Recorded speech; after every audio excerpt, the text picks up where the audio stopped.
Assalamualaikum warahmatullahi wabarakatuh. Saudara-saudaraku yang saya cintai, saya banggakan, ada berita yang sangat menyedihkan, tetapi bahwa hukum memang harus ditegakkan. Seorang anggota komisioner KPU ditetapkan sebagai tersangka oleh Polres Wonosobo karena cukup bukti melakukan atau mengkondisikan jajarannya di tingkat PPK membagikan uang untuk mencoblos pasangan capres-cawapres nomor urut 3.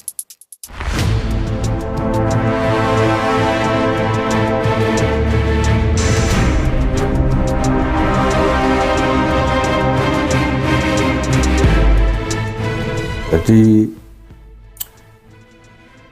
siapa yang curang sebenarnya, nambah kemudian menyudutkan capres yang lain. Janganlah berteriak maling kalau Anda maling, kan begitu. Ini namanya maling teriak maling. Ini komisioner KPU Kabupaten Wonosobo, Jawa Tengah. Oke, saya baca aja beritanya. Komisioner KPU Wonosobo jadi tersangka, polisi sita uang 286 juta rupiah.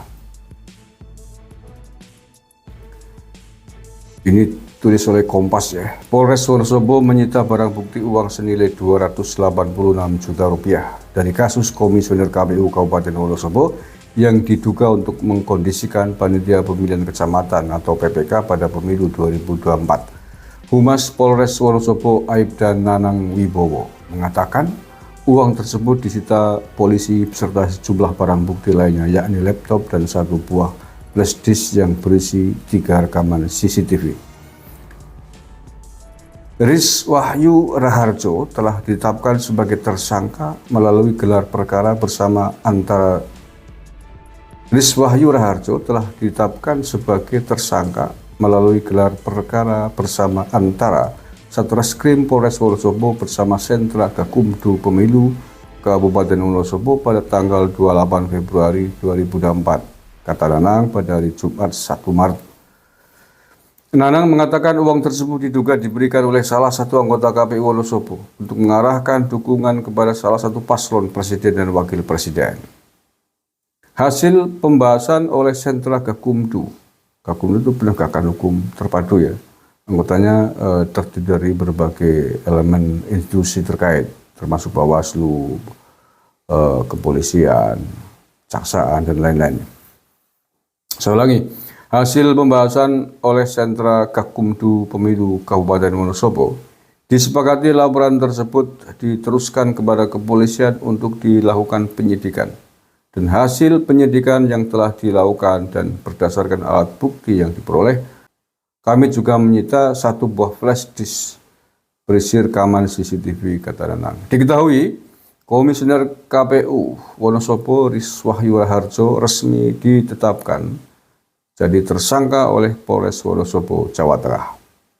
Ia ditetapkan tersangka usai diduga mengkondisikan panitia pemilihan kecamatan PPK untuk memenangkan salah satu paslon presiden.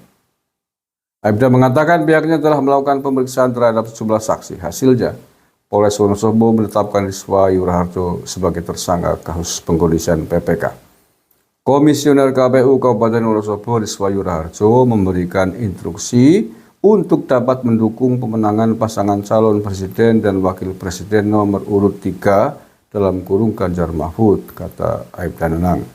Diberitakan sebelumnya tersangka Ris Wahyu Raharjo sebelum pemilihan 14 Februari yang lalu mengumpulkan PPK dari 10 kecamatan. Dalam pertemuan itu, Ris Wahyu Raharjo lantas memberikan instruksi untuk memilih paslon presiden tertentu, ya dalam kurung 03. Ya, ini resmi nih. Ini selama ini yang berteriak-teriak curang kan justru dari kelompok 03 dan 01 menuduh kubunya 02 curang. Lah ini malah yang terjadi sebaliknya. Justru yang kedapatan curang ini adalah komisioner KPU memberikan uang disita loh 280 juta lebih untuk mengkondisikan pemenangan Capres 03, Capres-Cawapres. Nah, ini mudah-mudahan dikembangkan oleh polisi, pastilah ya, itu kan sudah tersangka. Nanti pada tingkat penyidikan, pemeriksaan berikutnya pasti akan dikembangkan uang itu dari siapa yang nyuruh, mengapa kemudian untuk pengkondisian 03, itu pasti akan berbuntut ini. Ya, pasti akan berbuntut. Kalau di Undang-Undang Pemilu, ini masuknya money politik ya, kategorinya itu ancamannya 3 tahun penjara nih. Ya mungkin bonusnya bisa separuhnya. Oke, Allah ya Karim. Ini menjadi pelajaran, mudah-mudahan ini pelanggaran serupa siapapun Capres-Cawapres yang terlibat atau tim relawan yang terlibat, ya harus ditindak tegas. Tindak tegasnya ya siapa yang melakukan. Ini yang melakukan KPU, anggota komisioner KPU Wonosobo, ya dia yang dikenai sanksi hukuman. Dan kemudian tidak serta-merta membatalkan pasangan Capres-Cawapres.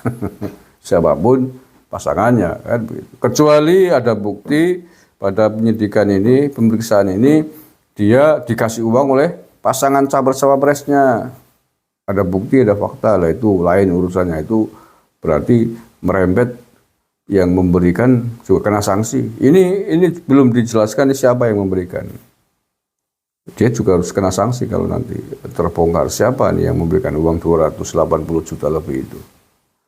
Itulah ketentuan pidananya seperti itu. Tidak kemudian karena ada pelanggaran kepada 03, pasangan Capres 03 dicoret atau pada pasangan Capres yang lain, enggak. Ya kecuali kemudian memang yang nyuruh, yang memberikan uang adalah paslon Capres-Cawapresnya itu. Jadi begitu bro cara memilah dan mengurai pelanggaran pemilu.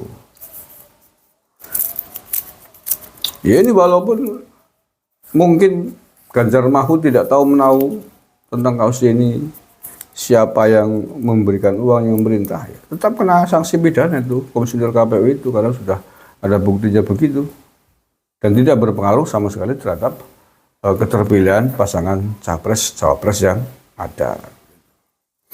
Oke, untuk review saya sudah ngangkat prolognya tentang video ini, kasus ini ya, itu sekitar ya 2 minggu yang lalu sebelum pemungutan suara. Itu sekelompok masyarakat memang melaporkan komisioner KPU Wonosobo ini ke Bawaslu atas dugaan money politik ini, sama persis. Ya ini kan kemudian tindak lanjut yang dilakukan oleh Bawaslu. Bawaslu dalam penegakan hukum itu biasanya bekerja sama dengan elemen lembaga institusi yang lain yang terkait yang disebut dengan Gakumdu itu, penegakan hukum terpadu. Anggotanya ya biasanya ada Bawaslu, ada kepolisian, ada kejaksaan. Nah, dari situ digodok bersama-sama. Kemudian memang meyakinkan ada dugaan pidananya, terbukti alatnya dugaan pidana atau tindak pidana pemilu itu dilanjutkan ke kepolisian. Sama kayak yang lain. Nanti dari kepolisian akan diproses sampai seluruh unsur-unsurnya terpenuhi, akan diteruskan ke kejaksaan. Nah, di kejaksaan selesai naik ke pengadilan, sidang, sama kayak kasus-kasus pidana umum. Cuma ini pasal-pasalnya pakai pasal-pasal pelanggaran tindak pidana undang-undang pemilu, ada sendiri. Dan setahu saya untuk money politik itu ancamannya sekitar 3 tahun penjara. Nah, nanti vonisnya berapa ya tergantung hakim. Hakim akan melihat sejauh mana keterlibatannya, seperti separah apa. Begitu. Oke, itu saja ya, mudah-mudahan menjadi perhatian. Jangan main-main dengan pesta demokrasi ini. Terima kasih. Assalamualaikum warahmatullahi wabarakatuh.